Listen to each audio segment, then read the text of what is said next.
Hi, and welcome to Section 4, Adding Data to Geoserver. In this section, you will learn how to add a variety of data types and formats to Geoserver. We will be using the example of a new farm as a practical context.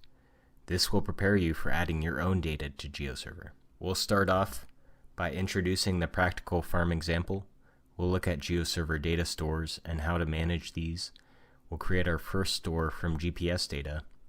We'll create a store from raster data, and finally we'll add tabular data to Geoserver.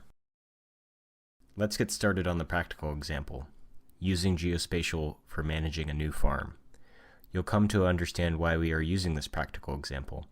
You'll also learn about some of the data we're using and how this will be added to Geoserver.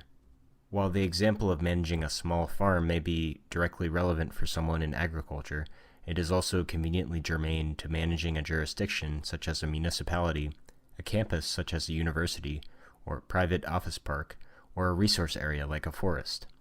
Since use cases, abstract examples of value-adding end-user tasks between these areas have similarities, lower-level preparation and web application development steps are also shared in common. Regardless, if you are working in a divergent discipline, my hope is that the topic matter, a farm, provides a relatable and lively theme. The farm is just getting started. The farmer is deciding where to place new structures, planting beds, trees, and other improvements. Starting from scratch, the farm will need to find GPS coordinates for the places that will be added to their data. They will want to use the most recent and high-resolution images available from aerial platforms like drones, planes, and satellites, not to mention other considerations such as spectral bands. They will also want to attach non-geospatial data such as spreadsheets to their spatial data.